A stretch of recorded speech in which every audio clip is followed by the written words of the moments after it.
So in today's lecture we will talk about the electric field due to the line wire या line charge। तो हमारे पास मान लीजिए एक वायर है,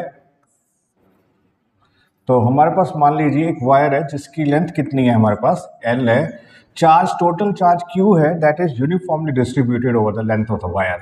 तो जब भी हम कॉन्टिन्यूस चार्ज डिस्ट्रीब्यूशन की बात करते हैं तो लीनियर चार्ज डेंसिटी हमारे पास आ जाएगी lambda is Q by L आ गया।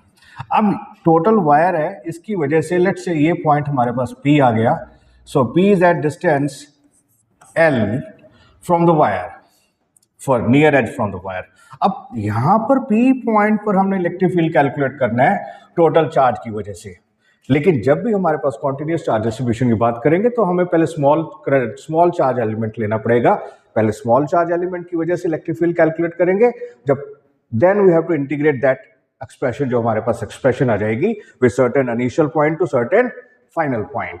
तो लेट्स से हम r डिस्टेंस मान लेते हैं कि there is a r distance पर स्मॉल लेंथ एलिमेंट ले लेते हैं। दिस स्मॉल लेंथ एलिमेंट कितना आ गया, dr आ गया। अब इस स्मॉल लेंथ एलिमेंट के ऊपर कितना चार्ज हो जाएगा, dq, और ये स्मॉल लेंथ एलिमेंट हमने कितना लेना है, दैट मींस ये जो dq है, dq is act as a point charge, क्योंकि जब हम इलेक्ट्रिक फील्ड या कूलम्स लॉ की बात करते हैं तो जो एक्सप्रेशन है that is valid for the point charges. So यहाँ पर हम क्या करेंगे, ये small length element is this is very very small, so it approaches to zero but it is not equal to zero, so that means ये dq एक point की तरह बिहेव करे। अब इस dq की वजह से P पॉइंट पर हम इलेक्ट्रिक फील्ड देखेंगे तो हमारे पास इलेक्ट्रिक फील्ड कितना आ गया, dE। सो लेट्स से कांस्टेंट हम 1/4 पाई एप्सिलॉन नॉट की जगह पर हम k लिख लेते हैं, so this is dq upon r square आ गया। नाउ dq की वैल्यू हमारे पास आएगी, dq is charge density into small length element dr, so this is the value of this small dq। So electric field हमारे पास क्या आ जाएगा, dE will be equal to k lambda dr upon r square.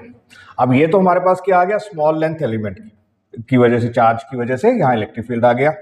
अब total जो हमने electric field calculate करना है, तो ये लेंथ चार्ज एलिमेंट कहाँ से कहाँ तक वेरी कर सकता है, ये जो नियर एज है यहाँ से लेके यहाँ एक्सट्रीम एज तक वेरी कर सकता है।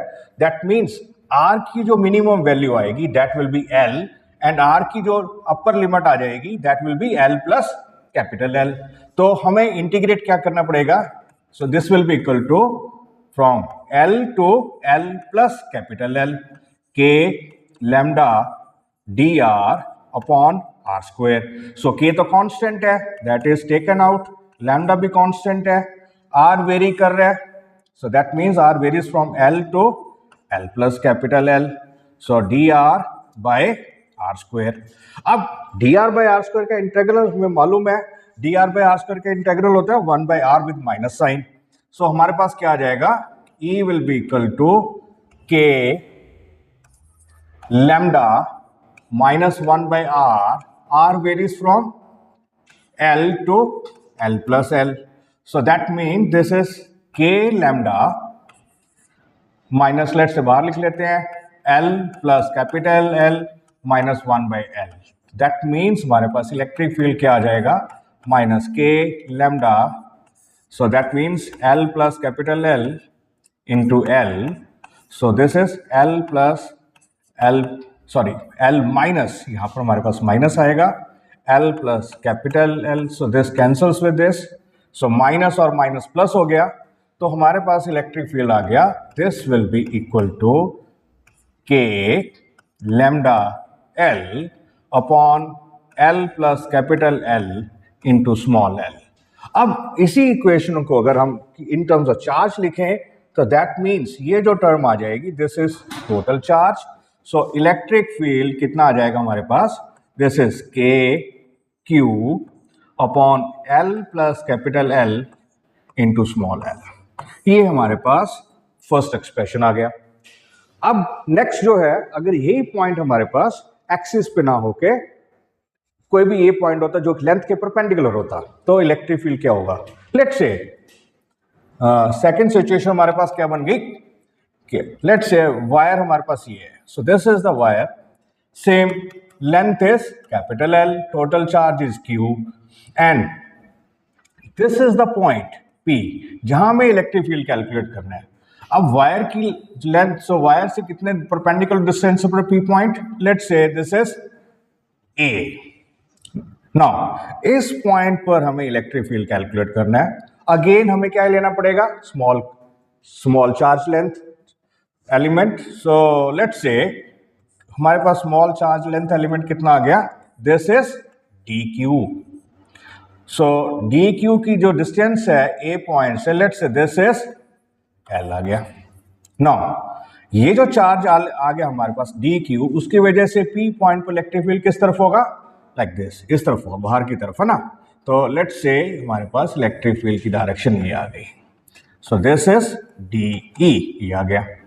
Now so let's say this distance is R, let's say this distance is R। So अगर हम देखें कि P पॉइंट पर इलेक्ट्रिक फील्ड क्या आ जाएगा हमारे पास, this will be DE। So 1/4 pi epsilon, that is constant है, उसको हम K ही लिख लेंगे। So this will be DQ, और डिस्टेंस कितना आ गया R, so this is R square. अब इसको डायरेक्टली तो इंटीग्रेट कर नहीं सकते, रीजन क्या है कि अगर ये हमारे पास सरफेस एलिमेंट, ये वाला सरफेस एलिमेंट कहाँ होता, लेट्स से ये सरफेस एलिमेंट यहां होता, चार्ज एलिमेंट, लेट्स से ये चार्ज एलिमेंट यहां होता DQ, तो उसकी वजह से क्या हो रहा है, ये डिस्टेंस भी चेंज कर रहा है। जैसे जैसे ये डिस्टेंस चेंज कर रहा है तो हमारे पास इलेक्ट्रिक फील्ड की डायरेक्शन भी चेंज हो रही है। अगर ये लेंथ एलिमेंट यहाँ होगा तो उसकी वजह से इलेक्ट्रिक फील्ड इस डायरेक्शन में होगा। सो दैट मीन जैसे जैसे हम वायर के ऊपर मूव करेंगे, direction of electric field will very, also this distance will very. तीसरी चीज हमारे पास क्या वेरी करेगी, अगर ये फिक्स पॉइंट हमने ले लिया, ये अगर डिस्टेंस चेंज कर रहा है, L की वैल्यू चेंज कर रही है, तो स्मॉल लेंथ एलिमेंट जो DL है वो भी वेरी करेगा। तो इसलिए हमें इस चीज को डायरेक्टली इंटीग्रेट नहीं करना। दैट मीन्स यहां पर हम क्या करेंगे, इलेक्ट्रिक फील्ड कंपोनेंट्स बनाएंगे। So let's say along this axis and along the length of wire and perpendicular to the length of wire. तो यहां पर EX लिख लेंगे, ये हमारे पास EY आ जाएगा। तो let's say we have this is the wire, so length of element, length of the wire is Q, so this is the point P, this distance is A now। so यहां से हमारे पास क्या आ गया, let's say L length पर small length element ले लेते हैं, दिस इज DL। तो यहां इस स्मॉल लेंथ एलिमेंट पर चार्ज कितना आ गया, DQ।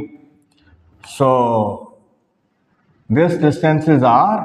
सो यहां से इस चार्ज की वजह से इलेक्ट्रिक फील्ड किस तरफ होगा, बाहर की तरफ होगा। Let's say this is DE। Now इसका एक कंपोनेंट ये मान लेते हैं, एक कंपोनेंट हमारे पास इलेक्ट्रिक फील्ड का ये आ गया। So let's say this angle is theta. Now ये कंपोनेंट को हम x कंपोनेंट लिख लेते हैं। So this will be DE, let's say this will be DEX आ गया। ये जो कंपोनेंट आ गया हमारे पास, दिस इज DEY। सो हमारे पास क्या आ जाएगा, this is DE will be equal to K DQ upon R square. तो ये अब कंपोनेंट लिखना हमें, तो हमारे पास DEX क्या आ जाएगा, this is base and this is perpendicular.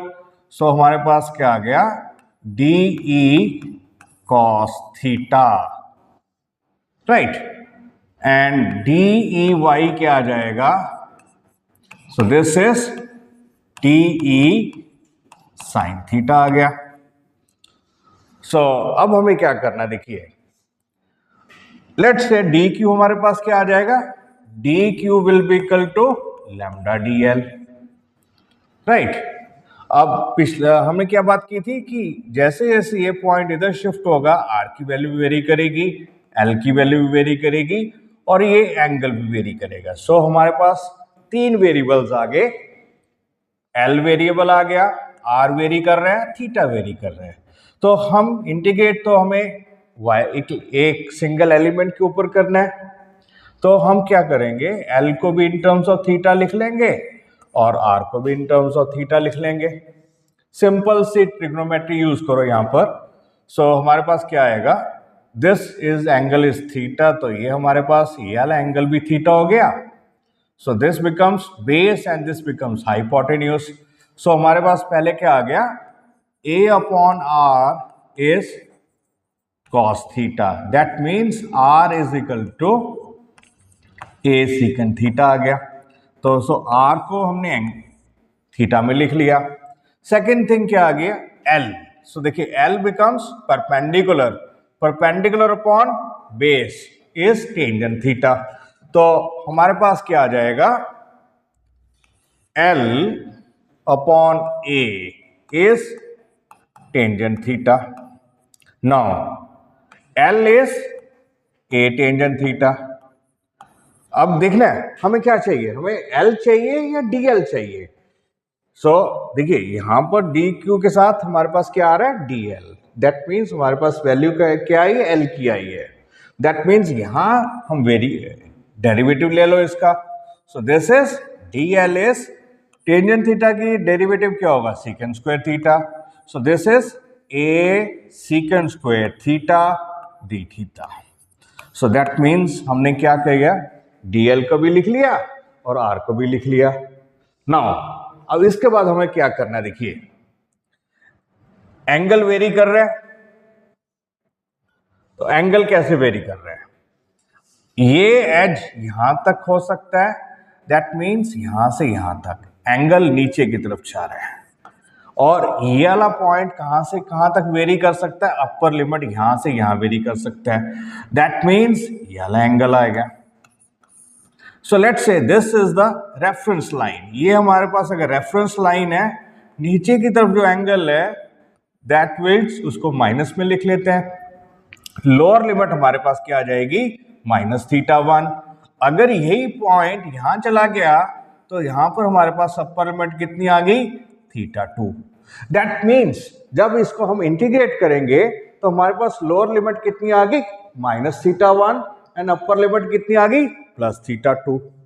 So हमारे पास क्या आ जाएगा, देखिए E x will be equal to integral of D E cos theta.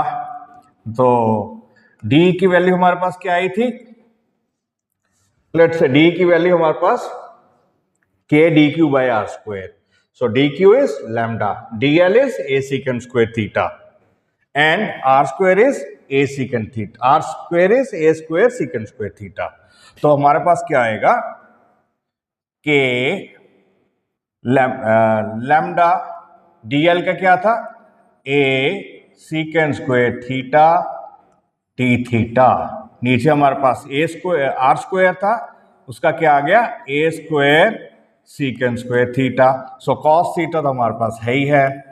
So this is E X आ गया। Now lower limit was minus theta 1, upper limit was plus theta 2। So E x will be equal to K. So let's से first इसको क्या करें, ये cut गया, ये secant square cut गया, ए के साथ ए कट गया। सो हमारे पास क्या रह गया, के lambda. So this is constant, बाहर आ गया इंटीग्रल से, ए भी कांस्टेंट है, ये भी बाहर आ गया। तो इंटीग्रल के अंदर क्या रह गया, थीटा 2, सिर्फ कॉस थीटा डी थीटा। तो ये हमारे पास रह गया cos theta d theta. Similarly हम ई वाई को भी लिख लेंगे, वहां कॉस थीटा की जगह पर क्या आ जाएगा, साइन थीटा आ जाएगा। सो लेट्स से पहले ई एक्स कैलकुलेट करते हैं, फिर सिमिलरली हम ई वाई लिख लेंगे। तो हमारे पास आ गया कॉस थीटा की इंटीग्रेशन क्या आएगी, साइन थीटा प्लस साइन में, है ना। तो हमारे पास इंटीग्रेशन आ गई, E x will be equal to के lambda by a, integration of sin cos theta is sin theta from minus theta 1 to theta 2 आ गया। सो हमारे पास क्या आएगा, ई एक्स इजकल टू के lambda by a, let's say this is sine theta 2 minus of sine minus theta 1, ये आ गया। अब ये देखिए, ये साइन माइनस थीटा, साइन कौन सा फंक्शन होता है, इवन फंक्शन है odd function, sine is a odd function. So that means यहां पर हम क्या लिखेंगे, साइन माइनस थीटा 1 हमारे पास आ जाएगा माइनस साइन थीटा 1, राइट। तो ई एक्स क्या आ जाएगा, so this is K lambda by ए।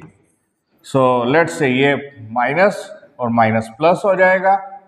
सो पहले थीटा 1 वाली पहले टर्म लिख लेते हैं, कोई दिक्कत नहीं है, थीटा 2 बाद में लिख लेंगे, साइन थीटा 2। तो ये हमारे पास एक्स कंपोनेंट हो गया इलेक्ट्रिक फील्ड का। सिमिलरली वाई कंपोनेंट कैलकुलेट करेंगे, फर्क क्या आ जाएगा, यहां पर हमारे पास क्या है, कॉस थीटा है, तो कॉस थीटा यहाँ पर हमारे पास ई वाई के साथ साइन थीटा आएगा। तो नेक्स्ट से लेट्स से ई वाई क्या आ गया, E Y will be equal to के lambda by a integral from minus theta 1 to theta 2 sine theta d theta. So that means E Y will be equal to के lambda by a, sine theta का integral क्या होता है, minus cos theta. So minus theta 1 to theta 2, तो E Y will be equal to के lambda by a, let's say minus बार लिख लेते हैं, फिर देखेंगे क्या करना है इसका। सो that means cos theta 2 minus of cos minus theta 1। अब देखिए साइन फंक्शन तो ऑड था, लेकिन कॉस फंक्शन हमारे पास इवन होता है, that means cos minus theta can be written as cos theta 1। So EY is equal to minus K lambda by A cos theta 2 minus cos theta 1. So let's say EY will be equal to K lambda by A cos theta 1 minus cos theta 2. अब हमारे पास ये याद रखने वाली बात है, x component अलग लिख याद रखो और वाई कंपोनेंट अलग याद रखो। रिजल्टेंट के लिए क्या करोगे, ई एक्स का स्क्वायर प्लस ई वाई का स्क्वायर का रूट निकाल लेंगे, डायरेक्शन के लिए ई वाई बाय ई एक्स आ जाएगा। सो एक्स कंपोनेंट हमेशा क्या हमारे पास क्या आएगा, x component will be equal to के लैम्डा बाय ए। सो हमारे पास आया था एक्स कंपोनेंट के साथ हमारे पास sine theta 1 plus sine theta 2 आया था, वाई कंपोनेंट के पास cos theta 1 minus cos theta 2 आया था, राइट। तो साइन कंपोनेंट के साथ एक्स कंपोनेंट के साथ sine theta 1 plus sine theta 2 और E Y will be equal to के लैम्डा बाई ए।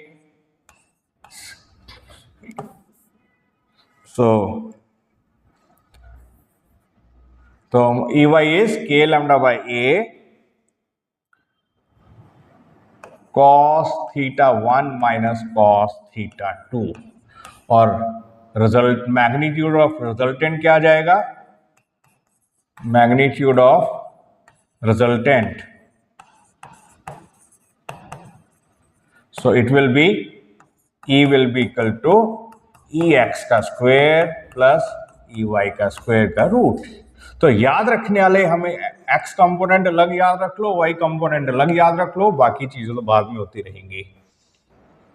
अब अगर देखिए, अगर ये स्पेशल केस क्या हो सकता है कि अगर वही पॉइंट हमारे पास कहाँ होता, परपेंडिकुलर बाइसेक्टर के ऊपर होता, इन दैट केस हमारे पास ये थीटा 1 और ये थीटा 2 दोनों एंगल सेम होते। इन दैट केस हमारे पास y कंपोनेंट जो है दैट कैंसल आउट हो जाता और एक्स कंपोनेंट ये साइन थीटा और ये साइन थीटा दोनों वैल्यूज ऐड हो जाती। तो अगर हम परपेंडिकुलर बाइसेक्टर पर देखें तो ई वाई की वैल्यू तो हमारे पास 0 हो जाएगी और ई एक्स की वैल्यू हमारे पास आ जाएगी, this is K lambda by A 2 times sine theta. Theta in general लिख लेंगे, ठीक है ना। सो लेट्स से थीटा, ये भी हम थीटा लिख लेते हैं, इसकी वैल्यू हमारे पास थीटा आ जाएगी। तो ये हमारे पास एक्स कंपोनेंट का रिजल्ट हो गया, electric field along X axis हो गया, electric field along Y axis हो गया। सो इस नेक्स्ट लेक्चर्स में हम बात करेंगे एक सेमी सर्कुलर वायर की वजह से इलेक्ट्रिक फील्ड क्या होगा, और एक क्वार्टर सर्कल, और उसके बाद हम एक रिंग की वजह से इलेक्ट्रिक फील्ड कैलकुलेट करेंगे।